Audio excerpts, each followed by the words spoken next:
Easter Sunday अर्थात् पुनरुत्थान दिवसको दिन भन्ने बुझिन्छ। यसलाई इस्टर सन्डे भन्ने बित्तिकै हामीलाई परमेश्वरको बारेमा भन्ने दिन हो जस्तो लाग्छ। सन्डे विशेष त सबैलाई मनपर्ने दिन हो। कति ठाउँहरूमा, कति देशहरूमा बिदा हुन्छ भने त कति देशहरूमा एउटा नयाँ दिनको सुरुवात गर्ने दिन होइन। हप्ताभरि बितेपछि एउटा नयाँ दिनको सुरुवात गर्ने दिन हो। नयाँ जोससँगको साथमा नयाँ कामहरू गर्ने दिन हो सन्डे। यसै त नाममै राम्रो छ होइन। दिन पनि रमाइलो छ सन्डे, आइतबारको दिन एउटा नयाँ ऊर्जाका साथ काम गर्ने हो। यो दिन साँच्चै हामी खुसी हुने, नाच्ने, गाउने, सारा संसारलाई परमेश्वरको बारेमा भन्ने, प्रशंसा गर्ने एउटा महान दिन हो हाम्रो लागि। जसलाई यीशु प्रभुको बारेमा थाहा छैन उहाँहरूलाई हामीले भन्ने दिन हो, एउटा विशेष दिन। हाम्रो क्यालेन्डरमा पनि हामीले पाउँछौँ, पुनरुत्थान दिवस लेखिएको हामीले पाउँछौँ। यीशु ख्रीष्ट मरेकै मात्र हुनु भएन, तर तेस्रो दिनमा उहाँ मृतकबाट बौरी अर्थात् जीवित उठ्नु भएको दिन हो। उहाँले यसबाट प्रश्न देखाउनु भएको छ कि कति धेरै माया छ हामीप्रति। साँच्चै उहाँ प्रभु हुनुहुन्छ, उहाँ राजाहरूको राजा अनि प्रभुहरूका प्रभु हुनुहुन्छ, उहाँ शक्तिशाली प्रभु हुनुहुन्छ, सृष्टिकर्ता हुनुहुन्छ, सब थोक हुनुहुन्छ। उहाँ नै साँचो पुनरुत्थान र जीवन उहाँ मात्रै हुनुहुन्छ, उहाँ नै असल हुनुहुन्छ भन्ने कुरा उहाँले देखाउनु भएको छ। उहाँले पुष्टि पनि गरेर देखाउनु भएको छ। साँच्चै नै यो दिन चाहिँ हाम्रो प्रभु येशू चाहिँ जिउँदो हुनुहुन्छ भन्ने दिन हो। एक अर्कासँग खुसी साझासाट गर्छौँ र शुभकामना पनि आदान प्रदान गर्छौँ यो दिनमा। हामी बाइबलबाट हेऱ्यौँ, हामीले विशेष त बाइबलमा मत्ती, मर्कुस, लुका, यूहन्नामा विशेष गरी यी कुराहरू हामीले पाउँदछौँ। उहाँको जन्म अनि उहाँको मृत्यु, उहाँले गर्नुभएका कामहरू अनि उहाँ बौरी उठ्नुभएको कुराहरू हामीले पाउँदछौँ।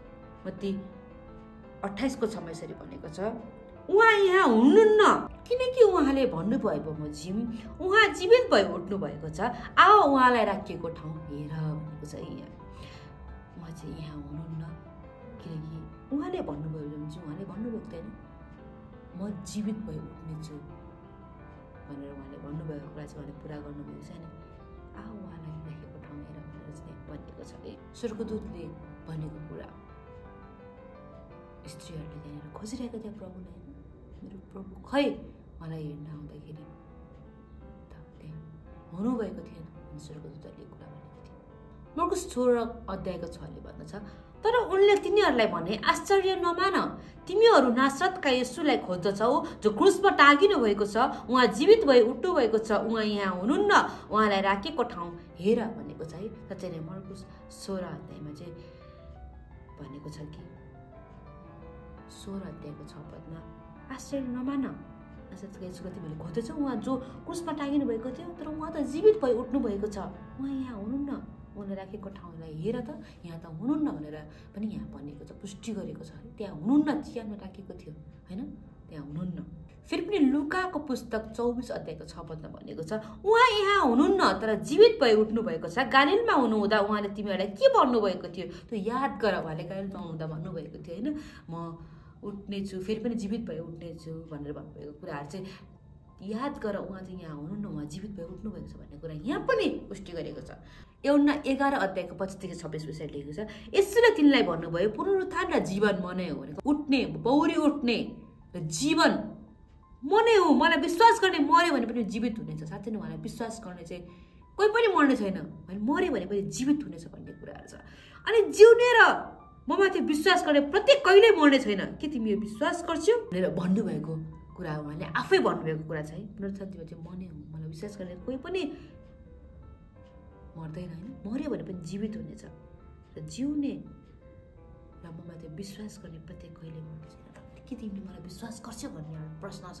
अनि के आज पुनरुत्थानको शक्तिलाई, पुनरुत्थानको दिनलाई, उहाँ चाहिँ मरेकै हुनु भएन तर तेस्रो दिनमा उहाँ बौरी उठ्नुभएको कुरा के तपाईँ र मैले विश्वास गर्छौँ? अनि यो कुरा अरूलाई पनि हामीले सुनाउँछौँ, भन्छौँ, अरूलाई पनि हामीले क्वेसन गर्छौँ, सक्छौँ हामी? यो प्रश्न चाहिँ तपाईँ र मेरो लागि खडा भएको छ। आज पुनरुत्थान दिवसमा हामी आफ्नो ठाउँबाट नाच्दै गाउँदै र्याली गर्दै होइन परमेश्वरको बारेमा भन्दै त हिँडिरहेका छौँ, गरिरहेका छौँ। तर के व्यक्तिगत हिसाबले आफूसँग वरिपरि भएका हाम्रो परिवारहरू, हाम्रो छरछिमेक, हाम्रो साथीभाइहरूलाई हामीले के भन्दैछौँ? पुनरुत्थानको दिन चाहिँ के हो? पुनरुत्थान दिवस चाहिँ किन मनाइन्छ?